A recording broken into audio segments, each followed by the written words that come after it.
조금 전이죠. 한 30분 전, 4시 40분쯤에 민주당 이재명 대표의 체포동의안 표결 결과가 나왔습니다. 아시다시피 결과는 가결인데요. 김진표 국회의장이 표결 결과 발표하는 장면 잠시 보고 오겠습니다. 말씀드리겠습니다. 국회의원 이재명 체포동의안은 총 득표수 295표 중 가 149표, 부 136표, 기권 6표, 무효 4표로서 가결되었음을 선포합니다.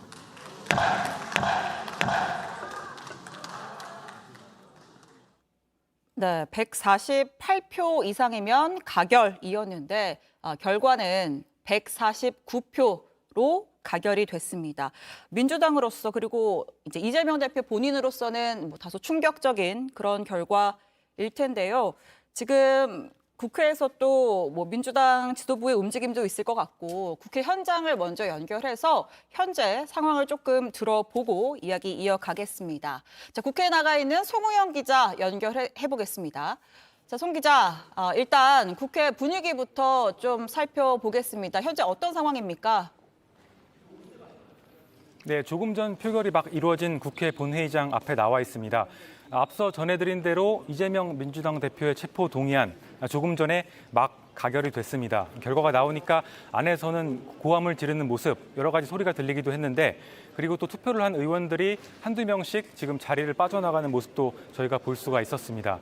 또 이곳에서 결과를 기다리는 여러 보좌진들, 당직자들, 또 기자들이 몰려서 탄식 섞인 그런 소리를 지르는 모습도 볼 수가 있었습니다. 단식 22일차를 맞은 이재명 대표는 아마 병원에서 해당 결과 소식을 전해 들었을 것으로 보입니다. 약속했던 특권 포기 약속을 스스로 뒤집는 강수까지 뒀지만 결국 구속영장 실질심사를 받게 되면서 이재명 대표는 야당 대표의 신분으로 구속의 갈림길에 서게 됐습니다. 해당 결과가 나오니까 일부 방청객들이 소리와 욕설을 지르면서 일부 퇴장당하는 일도 있었습니다. 네, 병원에 있는 이재명 대표도 이 소식을 들었을 것이다. 이재명 대표의 반응이 나오면 그것도 저희가 전해드리고요. 자, 민주당 내에서 소위 말하는 이탈표가 꽤 많이 나왔다. 이렇게 분석할 수가 있겠죠? 네, 그렇게 봐야 할 것 같습니다. 오늘 체포동의안은 출석 인원의 과반이 찬성을 해야 가결이 되는 투표였습니다. 그래서 오늘은 외국 순방 중인 의원, 또 구속 중인 의원들을 빼면 148표, 148명의 의원들이 찬성을 해야 가결이 되는 상황이었습니다. 그런데 방금 전해드린 대로 149표로 가결이 됐습니다. 평소 국민의힘 그리고 가결에 찬성하는 소수 정당 의원들을 합치면 120표 정도 된다. 이런 분석이 정치권 내에서 많았습니다. 그런데 149표가 나왔으니까 오늘 표결에서는 민주당 안에서도 29표 정도의 반대표, 이탈표가 나왔다고 그런 해석이 가능할 것 같습니다. 이 부분에 대한 분석은 저희가 더 정확히 해서 잠시 뒤에 전해드리겠습니다. 총선을 약 6개월 정도 앞둔 현 상황에서 민주당은 극심한 내용을 겪을 가능성이 커 보입니다. 당대표의 구속 위기라는 그런 표면적인 상황은 물론 당내 계파 갈등이 더 극심해질 거다 이런 전망도 나오고 있습니다. 또 분당 가능성이나 조기 비대위 가능성 등 여러 주장들이 당 내에서 분출될 것으로 보입니다. 어제 이재명 대표가 사실상 부결을 호소한 메시지가 오히려 역효과를 냈다 이런 분석도 당 안팎에서 나올 걸로 보입니다. 한편 한덕수 국무총리에 대한 해임 건의안도 민주당의 주도로 찬성 175표로 통과가 됐습니다. 국무총리에 대한 해임 건의안이 국회를 통과한 건 이번이 처음인데 윤석열 대통령이 이것을 받아들일 가능성은 크지 않은 상황입니다. 지금까지 국회에서 전해드렸습니다. 네, 국회에서 송우영 기자에게 현장 상황을 들어봤습니다. 자, 이제 두 분과 본격적으로 이야기를 나눌 텐데요. 자, 일단 이 가결이라는 결과 두 분은 예상을 하셨는지 예상하기가 사실 쉽지 않았다. 마지막에 이제 이재명 대표가 단식을 하면서 당내 동정론도 커지고 있다. 이런 분석도 있었고 쉽지 않았다라는 얘기들이 있었는데 가결이 나왔습니다. 어떻게 보십니까? 그러니까 이것은 이제 저의 경우에는 이제 가결될 것이라고 생각은 못했습니다. 아무래도 지금 예. 거의 한 표 차로 가결이 된 거지 않습니까? 예. 그 한 표 차로 가결이 될 것까지 정확하게 예측하는 사람은 신의 영역에 다다른 평론가겠죠. 예. 저는 이제 그렇지는 않기 때문에 민주당 의원들이 그 정도의 어떤 거사를 좀 일으킬 만큼의 어떤 용기가 없지 않을까 저는 그렇게 생각을 해서 가결을 하는 것이 거사라고 보시는. 찬성 표결을 던지고 이제 당의 내분이나 이런 것들을 좀 감당해야 되는 그런 상황을 예. 두려워할 것이다라고 생각을 해서 예. 부결이 유력하지 않을까라고 생각했는데 어쨌든 그렇지 않은 이제 장면이 나온 것이죠. 이게 네. 기존의 민주당의 논리대로 하면은 가결을 하면은 안 되는 겁니다. 민주당의 논리대로 하면. 왜냐하면 지난번에 국회의원들 모여가지고 이 의원총회에서 결의할 때 정당한 영장 청구에 대해서는 불체포 특권 포기한다라는 논리 아니었습니까? 예. 근데 지금 이 검찰의 영장 청구에 대해서 정당하다라고 민주당 내에 이제 평가하는 그런 의원이라든가 네. 그런 정치인은 거의 없는 거 아니겠습니까? 네. 손에 꼽을 정도죠. 네. 그러면은 여기에 대해서 불체포 특권 포기를 이제 하면 안 되는 것이고 그동안의 논리를 따르면 그리고 이제 만약에 민주당의 이제 이재명 대표가 본인이 나를 내가 불체포 특권 포기를 공언을 했기 때문에 예. 이 약속을 지키기 위해서 여러분이 여러 가지 이례적인 상황이지만 좀 가결을 시켜 주십시오라는 메시지를 냈다면 네. 그걸 핑계로 해서 또 가결되는 절차로 갈 수가 있었을 텐데 네. 근데 그게 아니고 이재명 대표는 또 이게 다 부당하다는 거 아닙니까? 예, 어제 페이스북에서 이제 병상 중에 페이스북 메시지를 냈잖아요. 이제 그렇죠. 가결은 검찰의 정치 수사에 날개를 달아줄 것이다. 사실상 부결을 호소하는 메시지였는데. 그렇습니다. 네. 그러니까 이재명 대표 본인이 이거는 검찰의 어떤 정치적인 수사다라고 네. 주장하는 상황이라면 그러면 지금까지 민주당의 어떤 주장대로 이 논리를 이끌어 온다면 가결시키면 안 되는 거거든요. 예. 근데 가결을 시키는데 어쨌든까지 결과가 왔다는 거는 그만큼 이제 이재명 대표 체제로 총선을 치르기에는 너무나도 많은 어떤 위험 요소가 있고 네. 이러한 위험 요소들을 이재명 대표의 문제 자체를 해결하지 않고서는 넘을 수가 없다. 이렇게 판단한 의원들이 더 많아졌기 때문에 네. 이러한 결과가 나온 것이고 결국 앞서 이제 좀 리포트에서 나왔습니다마는 총선까지 가는 과정에 민주당 내에서는 엄청난 일들이 이제는 일어날 예. 것이다. 이렇게 볼 수밖에 없는 거죠.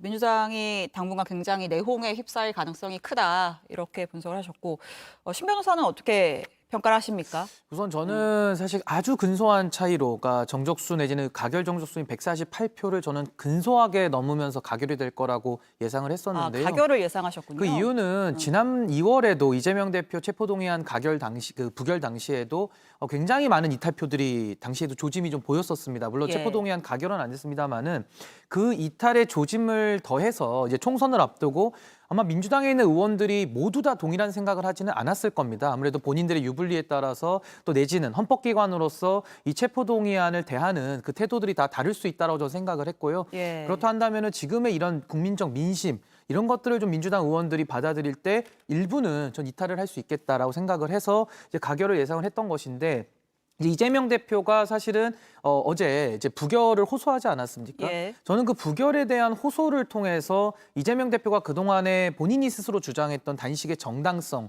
이런 것들이 다 한 번에 좀 무너졌다라고 생각을 하거든요. 예. 그래서 사실은 민주당에서는 이번에 단일 대우로서 이 위기 국면을 극복하기를 당 차원에서는 바랬는지는 모르겠습니다만은 결국에는 헌법기관이라고 할 수 있는 국민의 대표들이 내린 결론이기 때문에 저 가결에 따라서 이제는 법원의 시간이 됐고 법원에서 네. 영장 여부를 발부 여부를 결정할 것만 남아 있다 이렇게 보시면 될 것 같습니다. 근데 그 이제 네. 페이스북 메시지에 대해서 네. 말씀드리면 일단 근데 이제 신인규 변호사는 이 상황을 정확하게 예측했다고 하니까 역시 신의 경지에 이르렀다 저는 이렇게 보는데 어쨌든 그 페이스북 메시지에 대해서 짚고 넘어가지 않을 수가 없는 게 예. 만약에 이재명 대표가 이게 부결이 확실할 것이다라고 예상을 해서 저런 메시지를 올렸다라고 하면 예. 그러면 그거는 이해가 됩니다. 부결할 것이라고 예상했다면. 네. 그런데 지금 이 뚜껑을 열어보니까 전혀 아니지 않습니까? 그러니까 이재명 대표도 스스로 어느 정도 가결이 좀 불안했기 때문에 이런 메시지를 낸 것이다 이렇게 보시는 건가요? 그 가결이 네. 불안했으면 저런 메시지를 내면 안 됐던 거였거든요. 아, 무슨 예. 말씀이냐면 부결이 어차피 될 것이니까 뭔가 대표가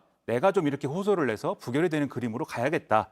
그런 판단에서 이렇게 호소하는 글을 냈다고 하면 그게 어떤 정치적인 효과를 노린 것이구나라는 이제 추측이 가능하다는 거죠. 근데 그게 아니라 아슬아슬하니까 이게 내가 이런 메시지를 내가지고 좀 이 가결될 어떤 성격의 어떤 안건을 부결로 좀 유도를 해봐야겠다. 네. 이런 판단이라고 하면 그것은 굉장히 이제 정치적으로는 상수가 아니었다는 겁니다. 왜냐하면 예. 저 같으면은 제가 저 병상에 누워 있는 상황이었다면 오히려 짤막한 메시지를 냈을 것 같아요. 가결시켜 주십시오. 나는 불체포 특권을 포기한다고 했기 때문에 네. 차라리 가결해 주십시오라고 하면 지금 같은 상황에서 이재명 대표도 이제 할 말이 있는 거잖아요. 내가 요청했기 때문에 의원들이 가결시켜 준 것이다. 네. 나는 당과 민심을 당의 의견과 민심을 따른다. 이렇게 가면 되는 거고 혹시라도 가결을 요구했는데 만약에 이게 부결이 됐다. 예. 그러면 이재명 대표가 내가 이렇게 누워 있다 보니 여러 사람들이 좀 동정을 한 것 같고 나의 불체포 특권의 의지는 변함이 없다. 다만 이제 누워 있다 보니 의원들을 이제 통제하거나 이러지 못했을 따름이다. 이렇게 얘기할 수 있는 거거든요. 그러니까 이게 오히려 정치적인 상수 아닐까 했는데 저런 메시지가 나옴으로써 사실 오늘 이제 언론 기사들 쭉 보면은 오늘 아침에 쭉 보면은 예. 이런 메시지 때문에 오히려 역풍이 불 것이다라는 네. 전망이 이른바 그래도 논조가 다소 이제 그래도 뭐 진보적이다라고 평가가 되는 한겨레라든지 경향신문이라든지 이런데 오히려 그런 이제 분석들이 더 많이 나온단 말이에요. 그런 것들을 볼 때 이게 오히려 역효과가 되면 됐지 네. 도움이 전혀 안 됐다라는 게 이 표결 결과에 나오는 것이다라고 볼 수밖에 없다는 겁니다. 이재명 대표의 표결 전날의 마지막 호소가 오히려 역효과라는 결과를 낳았다. 이런 분석이신데 이재명 대표가 오늘 국회에 직접 나오진 못했습니다. 아무래도 이제 병상에 있기 때문에 직접 나오진 못했고 따라서 신상 발언도 할 수가 없었고요. 자, 오늘 2시 본회의 직전에 민주당 의원총회가 있었는데 오늘 또 박광원 원내대표가 오전에 이재명 대표 병문안 갔다 와서 대화를 나누고 왔잖아요. 그래서 어떤 대화를 나누고 왔는지 그런 얘기를 또 민주당 대변인이 직접 설명한 게 있어서 그 이야기도 듣고 이어가겠습니다. 이재명 당대표는 편향적인 당 운영을 할 의사나 계획이 전혀 없고 의원들의 통합에 기여하는 방향으로 당대표 그리고 당 지도부가 다 함께 마음을 모아서 노력하겠다 이런 대화를 나누셨고요. 그러한 부분을 오늘 박광원 원내대표가 의원들에게 설명하면서 이재명 대표의 체포 동의안은 함께 부결에 투표해 주실 것을 다시 한번 간곡하게 요청하였습니다. 네, 그러니까 이재명 대표가 의원들이 요구했던 어떤 혁신이라든지 당의 통합을 위한 여러 가지 제안들을 받아들이겠다라는 메시지를 냈고 이에 따라서 당 지도부가 앞으로 더 잘하겠다라고 하면서 마지막으로 박광원 원내대표가 부결을 호소하는 그런 내용을 의원총회에서까지 얘기를 했다는 거거든요. 그러니까 제가 좀 취재를 해보니까 어저께 그 민주당 현역 의원들 단톡방에서 그 비명계 중진 이제 모 의원이 이제 당의 혁신과 통합에 관한 여러 가지 제안들을 적어냈다고 해요. 그것까지 이재명 대표가 다 수용하겠다라고 하면서 또 어떻게 보면 비명계를 조금 끌어안으려고 하는 모습이었는데 메시지가 약했다라고 보십니까? 그럼에도 불구하고 이탈표를 막을 수 없었다? 그러니까 일단은 사실 이 이재명 대표의 이 체포동의안 국면이 지금 너무 오래 끌어온 면이 없지 않아 있고요. 예. 지금 총선을 앞두고는 여기에 대해서는 어쨌든 가부간의 결단은 좀 해야 되는 그런 시점 아니었나 이런 예. 생각이 들고 저는 이번에 이제 결과를 놓고서 얘기하니까 조금 그렇긴 합니다만은 네. 민주당이 가장 좋게 이 사안을 넘어가기 위해서는 사실 이재명 대표가 가결에 대한 메시지를 내고 예. 민주당이 전원이 가결을 선언하고 표결해서 가결시키는 것이 가장 모양이 좋습니다. 네. 왜냐하면 지금 한동훈 장관이 영장을 청구한 것의 배경에는 민주당의 분열을 노리는 것도 당연히 있는 것이고요. 민주당의 방탄까지도 그 의도하는 부분도 분명히 있었을 거거든요. 네. 그렇다고 한다면은 오히려 한동훈 장관이 의도했던 그 의도에 맞서서 가장 한동훈 장관이 원하지 않는 결과를 내는 것이 오히려 민주당에는 가장 유리했던, 그러니까 가결을 전원으로 찬성시키는 것이 좋았을 텐데 지금 민주당은 표의 분열은 이미 확인이 됐고요. 네. 그나마 가결로서 국민들 앞에 그래도 할 말은 지금 조금 생긴 상황이라서 예. 이제는 이재명 대표의 이런 리스크를 이번 기회를 통해서 조금은 더 극복하는 그런 기회로 삼겠다라는 그런 여론이 이제 앞으로는 좀 더 불이 붙을 것 같습니다. 네, 앞서 우리가 본 이소영 대변인의 메시지에 대해서 이제 좀 설명을 드리면 예. 이게 당 주류가 지금의 어떤 이 가결을 해야 된다, 그러니까 찬성 표결을 해야 된다라는 민주당 내 의원들의 여론이나 이런 것들을 어떻게 보고 있느냐, 네. 시각이 이제 드러나는 어떤 발언이 아니냐 이런 생각이 좀 들었던 게, 예, 예. 그러니까 이게 뭐 지금 이재명 대표의 체포동의안을 가결시켜야 되겠다라고 어쨌든 결심을 했다면 당의 혁신의 첫 걸음은 어쨌든 이재명 대표의 사법 리스크로부터 벗어나는 것이 되어야 된다라고 생각했다라는 거 아니겠습니까? 네. 근데 거기에 대해서 당을 통합적으로 운영한다라든지 예를 들면 이게 이제 여의도의 어떤 그 문법으로 어떻게 이해가 되냐면 뭔가 지금 주류하고 의견을 달리하더라도 이후에 공천까지 가는 과정에서 뭔가 불이익을 주거나 그렇게 하지 않겠다는 거로구나 이런 메시지로 들리잖아요. 즉 예. 지금 이재명 대표의 사법 리스크를 벗어나고자 이 체포동의안 찬성표를 합시다라고 얘기하는 것의 목소리의 배경은 공천이 불안해서 저러나 보다. 그러니까 공천이 불안하지 않다는 걸 좀 확인시켜주고 네. 당신들 공천 불안하지 않으니까 이 부결에 힘을 싣는 반대 표결을 좀 해주십시오라는 메시지로 이게 들릴 수가 있는 거예요. 그리고 실제 지금 이른바 이제 친명계 그리고 당 주류라고 하는 정치인들이 이 비명계 그리고 당 비주류라고 하는 어떤 그런 여론에 대해서 이런 식의 어떤 분석 내지는 해석을 많이 해왔거든요. 네. 그런데 지금 결과를 놓고 보면은 이게 메시지가 약했다 강했다의 문제라기보다는 예. 그런 시선 자체가 지금 판단을 잘못하고 있는 것이다. 그러니까 혁신이라든가 통합을 요구하는 것의 배경은 이 총선에서 뭔가 잘 돼야 하기 때문이라는 어떤 그러한 어떤 결과가 예정이 돼야 되는 거 아니겠습니까? 예. 그런데 그게 이른바 이제 반발하고 있는 비명계 의원들의 공천을 뭐 보장해 준다든지 앞으로도 잘 대해주겠다든지 이런 걸로 해소될 수 있는 국면은 아니고 네. 그럴 수 있는 국면은 애초에 훨씬 이전이었기 때문에 네. 그거는 때를 놓친 상황인데 그것을 제대로 이제 보지 못한 어떤 지도부의 패착이다. 저는 그렇게 네. 좀 생각이 됩니다. 저 결과를 다시 한번 좀 정리를 하겠습니다. 오늘 2차 체포동의안 투표 결과 보면 네, 재석 295명 중에 가결 찬성표가 149표, 반대표가 136표, 그리고 기권 6표, 무효 4표가 나왔습니다. 최소 한 29표의 민주당 내 이탈표가 있었고, 사실 여기서 기권을 던진다고 하는 것은 보통 일반적인 투표에서는 뭐 결과적으로 이제 부결표로 해석이 되지만, 여기서는 차마 가결을 던지기 힘들었을 일부 비명계 의원들이 기권을 던졌을 수도 있다. 이런 해석도 좀 가능할 것 같고요. 자, 1차 체포동의안에 비교해서 그렇게 따져봤을 때 이탈표가 조금 더 늘었다라고도 볼 수 있을 것 같습니다. 아까 두 분 해주신 분석 중에 그러니까 민주당이 방탄 프레임을 벗어나게 된 측면도 있다. 뭐 이런 얘기가 있었는데 어떻습니까? 이재명 대표 스스로 했던 약속이 있기 때문에 가결을 통해 방탄 정당이라는 프레임 이제 벗어나게 되는 결과가 나온 겁니까? 예. 근데 이제 우리가 예를 들면 축구 경기를 보다가 예. 뭐 우리가 본선에 월드컵 때 이제 본선에 진출해야 되는데 그게 여러모로 어려울 때 이제 시나리오를 만들어가고 계산을 해야 되지 않습니까? 예. 골 득실이 어떻게 되느냐, 뭐 승패가 어떻게 되느냐 이걸 다 계산해야 되기 때문에 아직은 이제 이게 이재명 대표의 사법 리스크가 어떻게 되는지는 우리가 이 시점에서는 판단하기 좀 어렵다고 봅니다. 왜냐하면 이후에 여러 가지 시나리오들을 쭉 세워서 생각을 해봐야 됩니다. 일단 첫 번째로 이재명 대표가 이제 영장 실질심사에 출석을 해야 될 것인데 예. 거기서 결론이 어떻게 나느냐. 그렇죠. 예를 들면은 영장이 기각되거나 할 경우에 이재명 대표는 또 이제 금이 환영하게 되는 것이고 뭐 그 표현이 맞는지 모르겠습니다만 네. 대선 장군처럼 돌아오게 되는 것이고 이제 이러한 부당한 어떤 영장 청구에 대해서 찬성 표결한 그러한 의원들을 색출하자 뭐 이런 여론이 이 지지자들 사이에서는 굉장히 네. 이제 지금도 그렇지만 네. 극한에 다다르고 뭐 이런 상황이 되는 것일 테고 근데 만약에 이제 영장이 이제 나왔다라고 하면 이재명 대표가 이제 그러면 구치소에 가야 되는데 그런 상황에서는 이 대표직을 유고로 판단할 것이냐 예. 유고로 판단한다면 그 다음에 어떤 당의 운영은 누가 어떻게 하는 것이냐,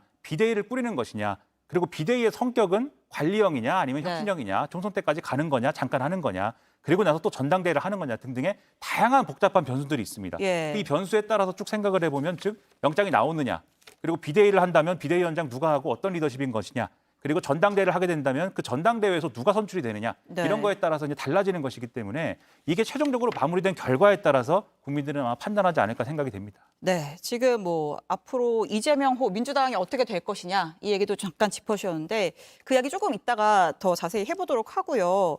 자, 오늘 체포동의안 표결이 가결 결과가 나온 게 이게 구속 여부랑은 다른 이야기잖아요. 아마 네, 자 지금 국회에서 오늘 이재명 대표 체포동의안에 이어서 검사 탄핵안 표결이 있었습니다. 지금 결과가 나오고 있는데요. 가 180표, 부 105표, 무효 2표로서 가결되었음을 선포합니다. 네, 민주당이 발의한 검사 탄핵안 결과는 가결입니다. 자, 서울시 공무원 간첩 조작 사건과 관련해서 이 피해자를 보복 기소했다는 의혹을 받고 있는 안동완 수원지검 안양지청 차장검사에 대한 탄핵소추안 투표가 있었는데요. 자, 투표수 재석 287표 중 가결 180표, 부 105표, 무효 2표로 네, 가결이 됐습니다. 자, 안동완 검사 탄핵소추안 표결 이후 지금 이제 국회 현장 상황을 보고 계신데 잠시 정회가 선포가 됐다고 합니다. 의원들이 지금 본회의장을 빠져나가고 있는 모습인데 아무래도 오늘 뭐 이재명 대표 표결에 한덕수 총리 해임 건의안도 있고 각 당 지도부가 좀 모여서 아마 오후에 뭐 여러 가지 회의를 하지 않을까 싶습니다. 네, 저희가 지금 검사 탄핵안 표결 소식까지 전해드렸고요. 다시 이재명 대표 이야기로 좀 넘어오겠습니다.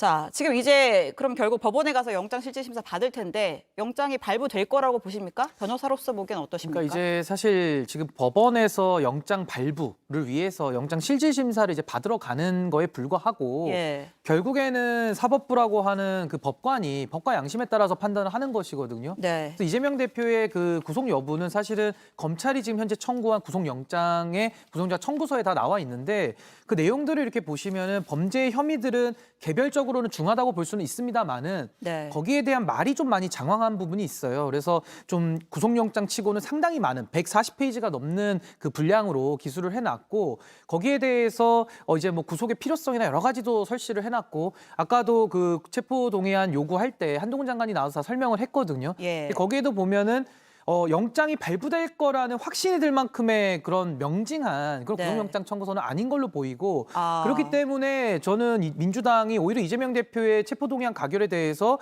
수세적으로 대응할 것이 없다. 오히려 네. 법원에 적극적으로 나가서 오히려 판사의 판단을 받아보는 것이 더 좋겠다 이런 생각을 했던 그랬을 때 것이거든요. 영장이 기각되면 오히려 더 이재명 대표에게 힘이 실릴 수도 있다. 이렇게 물론 이제 보시는 건가요? 영장 기각이 뭐 무죄를 말하는 건 아니지만요. 예. 그래도 법원의 판단을 한번 받는 것이기 때문에 아마 이재명 대표는 영장이 기각이 되게 되면은 상당히 이 리스크에 대해서는 좀 큰 부담을 덜 수는 있을 거고요. 또 만에 하나 이제 또 구속이 된다고 한다면은 또 구속이 됐다고 해서 또 유죄는 아니고 또 재판은 계속 진행이 되는 것인데 네. 다만 이재명 대표가 가지고 있는 신문적 지위, 그러니까 총선을 앞두고 야당의 제1야당의 대표라는 지위의 차원에서 상당히 민주당은 좀 내홍에 휩싸일 가능성은 높아 보입니다만은 결국 법원이 법과 원칙에 따라서 양심에 따라서 저는 영장 발부 여부를 판단할 것이다. 저는 그렇게 생각합니다. 네. 상당히 이제 고민이 깊어질 수밖에 없을 것 같아요. 판사 예. 입장에서도. 그러니까 우리가 흔히 뭐 이 영장의 발부 사유나 이런 것들을 생각을 해보면 첫 번째로 이제 혐의가 소명이 되느냐, 두 번째로 도주의 우려가 있느냐, 세 번째로 증거인멸의 우려가 있느냐 이런 예. 거 따지는 거 아니겠습니까? 뭐 변호사님이 계시지만은 저는 평론가입니다만은 네. 보통은 이제 언론 신문 기사 읽으니까 그렇게 나오더라고요. 예. 이 경우에는 이제 이재명 대표는 야당 대표니까 도주의 우려는 없겠죠. 예. 야당 대표가 뭐 갑자기 비행기 타고 뭐 해외로 이제 도망갈 것은 아니기 때문에 도주의 우려는 없을 텐데 그러면 이제 굉장히 관심이 이 좀 뭐랄까 쟁점이 되는 부분은 증거인멸 우려 아니겠습니까? 이재명 대표에게 적용될 혐의 중에 하나가 이제 공소장의 위증교사 혐의도 있고 또 증거인멸 그렇습니다. 관련해서 법원이 판단을 좀 해볼 만한 부분이 있을까요? 네. 그 위증교사 부분은 이제 그 백현동 사건하고 그다음에 대북송금 사건과 별도의 사건에서 이제 위증교사가 있는 것이고 이 대북송금 사건과 관련돼서는 이화영 전 부지사의 진술이 오락가락한 부분이나 이런 것들을 지금 검찰은 사법방해라든지 뭐 이런 프레임으로 보고 있는 거 아니겠습니까? 예. 그게 이제 증거인멸 시도거든요. 네. 그리고 다른 사건, 여기에 영장에 기재되지 않은 대장동 사건이라든가 이런 것들에 대해서도 증거인멸 부분을 검찰이 또 특히 최근에 수사를 더 강하게 하고 있는 것으로 보여요. 예. 그러니까 예를 들면 이제 김용 전 이제 시의원 등에 대한 어떤 네. 수사 내용들을 봐도 거기에 이제 어떤 여러 가지 증거인멸에 관여한 또 다른 인물이 뭐 여러 가지로 구속영장 심사를 받았다든지 이런 일들이 있지 않았습니까? 그런 것들을 보면은 증거인멸에 관한 쟁점에 대해서는 이재명 대표가 완전히 유리하다라고만 볼 수는 없는 것이어서 이재명 대표의 어떤 법적 방어의 어떤 논리에서 본다면 그 부분에서 방어를 잘 해낼 수 있느냐 그런 것들이 쟁점이 되지 않을까 싶습니다. 근데 저는 그 증거인멸 관련해서는 지금까지 뭐 위증교사라든지 뭐 여러 가지 사법방해로 지금 검찰은 이야기를 하고 있습니다만은 이게 재판부 입장에서 좀 생각을 해보면요. 예. 이 사안이 특수수사 사안 아니겠습니까? 너무 오랜 시간 지금 수사를 했어요. 그리고 뭐 영장도 지금 뭐 300번 이상 쳤다라고 이제 이재명 대표는 주장을 하고 있기 때문에 사실상 증거인멸의 우려도 이 수사가 너무 장기화됐다는 측면에서는 이제는 그 증거인멸의 우려도 좀 적다라고 재판부가 볼 수도 있기 때문에 저는 그래서 이재명 대표가 왜 영장실질심사 받으러 가는 것을 저렇게 회피하고 하는 거에 대해서는 좀 이해하기가 어려웠거든요. 그래서 저는 지금 사법부에서 사실은 체포동의안이 통과됐는데 영장이 기각된 사례가 있습니다. 그 국민의힘의 하영재 의원 같은 경우도 예. 법원에서 기각을 했거든요. 그랬죠. 그렇기 때문에 이 사안은 재판부가 엄중하게 전 법과 원칙에 따라서 판단할 것이다. 저 그렇게 생각합니다. 네. 자, 이재명 대표가 최근 두 번의 이제 다섯 번째, 여섯 번째 검찰 소환을 받고 나와서 했던 이야기는 검찰이 단 하나의 증거도 제시하지 못했다. 이렇게 또 주장을 했었거든요. 자, 오늘 그 표결 앞두고 한동훈 법무부 장관이 이제 체포동의안을 낸 이유에 대해서 직접 설명을 하지 않았습니까? 그 자리에서 이재명 대표를 대규모 비리의 정점이다라고 하면서 이재명 대표가 그러니까 정점이 빠지면 이미 구속된 실무자들의 범죄 사실이 성립이 안 되는 구조다라고 굉장히 강하게 이야기를 하면서 민주당에서 증거가 없다고 주장하기 때문에 내가 그 증거를 설명하려는 취지다. 이렇게 굉장히 길게 좀 설명을 했단 말이죠. 거의 한 30분 정도 길게 이유를 설명을 하고 그 과정에서 뭐 저희 다 봤습니다만 민주당 의석에서 굉장히 고성이 나오기도 하고 항의가 터져 나오면서 또 중간에 발언이 중단이 되기도 했고요. 또 민주당에서 나왔던 항의는 뭐 여기가 법정이냐, 피의 사실 공표하는 거 아니냐, 뭐 이런 고성들이 터져 나오는 장면들을 봤습니다. 자, 한동훈 장관의 이 발언은 오늘 표결에 어떤 영향이 좀 있었을까요? 근데 저는 뭐 한동훈 장관의 그 상세한 설명이 예. 뭐 영향은 뭐 일부 있었겠습니다만은 저는 법무부 장관으로서 뭐 이재명 대표의 체포동의안에 대한 약속을 오락가락했다라는 점, 뭐 혁신 이야기까지 하는 것은 저는 법무부 장관으로서 해야 될 이야기를 너무 많이 벗어난 정도가 지나쳤다라고 저는 생각이 들고요. 예. 지금도 그 국회에 와가지고 법무부 장관이 본인의 역할을 다하기 위해서 부득이 영장 청구에 대한 이유를 설명한다라고 한다면은 요지만 설명을 하고 필요성에 대해서 간략하게 이야기를 하고서 표결에 맡기면 될 일인데 거기에 대해서 한동훈 장관이 정치적으로 해석될 수밖에 없는 언사들 그리고 피의사실 공표로도 볼 수 있는 여러 가지 상세적인 내용들을 좀 의도적으로 풀어놓으면서 전 거기에 대해서는 뭐 당연히 민주당 의원들도 반발을 거세게 좀 했고요. 또 여기에 대해서는 어쨌든 그 의원들의 한동훈 장관의 그 태도에 대한 여러 가지 좀 비판적인 의견들이 저는 투표에는 좀 영향을 줬다. 저는 그렇게 생각을 합니다. 그러면 한동훈 장관의 발언이 좀 톤이 낮았으면 가결표가 더 많이 더 나왔을 많았을 수도 있다? 있겠죠. 예, 영향은 있었을 네. 겁니다. 어떻게 저는 보세요? 예. 민주당 의원들이 어쨌든 당의 앞날을 좌우할 수 있는 참 중차대한 어떤 표결에 있어서 예. 한동훈 장관이 뭐 신사적으로 얘기하면은 뭐 이것을 어. 뭐 반대하고 또 뭐 이 좀 자극적으로 얘기하면 반대하고 신사적으로 얘기하면 찬성하고 뭐 그랬겠는가는 저는 잘 모르겠습니다. 그 정도로 또 이렇게 주도 면밀하지 못한 사람들은 아닐 것이다라고 생각을 또 하는데 네. 제가 좀 과하게 뭐 신뢰를 하는 것인지는 모르겠습니다만 예. 근데 이제 그와 별개로 이제 한동훈 장관의 태도에 대해서는 저는 한번 좀 재고를 해봤으면 좋겠어요. 한동훈 장관이 예, 민주당 의원 중에 여기가 법정이냐라고 한 분이 있다고 하셨는데 네. 저게 전형적으로 검사가 구형할 때 얘기하는 태도거든요. 그러니까 이 범죄가 얼마나 이제 좀 참 심한 끔찍한 범죄이기 때문에 참 여러 가지 참 엄한 어떤 그러한 형이 필요하다라고 설명할 때 하는 방식 아니겠습니까? 근데 저 자리는 그런 자리가 아니라 국회에 체포동의안을 이제 표결해 달라고 요구하는 자리인 것이고 그것에 대한 안건을 설명하면 되는 것이거든요. 그리고 상세한 내용은 여기서 한동훈 장관이 설명을 안 한다고 해서 보도가 안 되는 것도 아니고 다음날 신문에 다 나옵니다. 그리고 국민의 알 권리가 침해되는 것도 아니고 저기서 설명을 안 하면 또 민주당 의원들이 서면으로 다 받아서 그것을 이제 안건에 대해서 검토를 하는데 설명 안 하면 이 민주당 의원들이 정보가 없는 상태에서 표결하는 것도 아닙니다. 그런데 굳이 한동훈 장관이 저렇게 검사처럼 나와서 이 구형 논리를 이제 얘기하는 거는 네. 오히려 저걸 과연 국회의원들 들으라고 하는 얘기겠느냐, 국민들 TV로 보는 국민들 들으라고 하는 얘기 아니겠느냐, 예. 신문에 나오라고 하는 얘기 아니겠느냐, 정치적 효과 노린 거다 이렇게 되는 거거든요, 얘기가. 근데 법무부 장관이 뭐하러 그런 예를 들면 오해라면 뭐하러 그런 오해를 사겠으며 진심이라면 그런 정치가 좋은 정치겠습니까? 나쁜 정치죠, 그것은. 그래서 저런 태도에 대해서 본인이 좀 재고를 해봤으면 하는 바람입니다. 알겠습니다.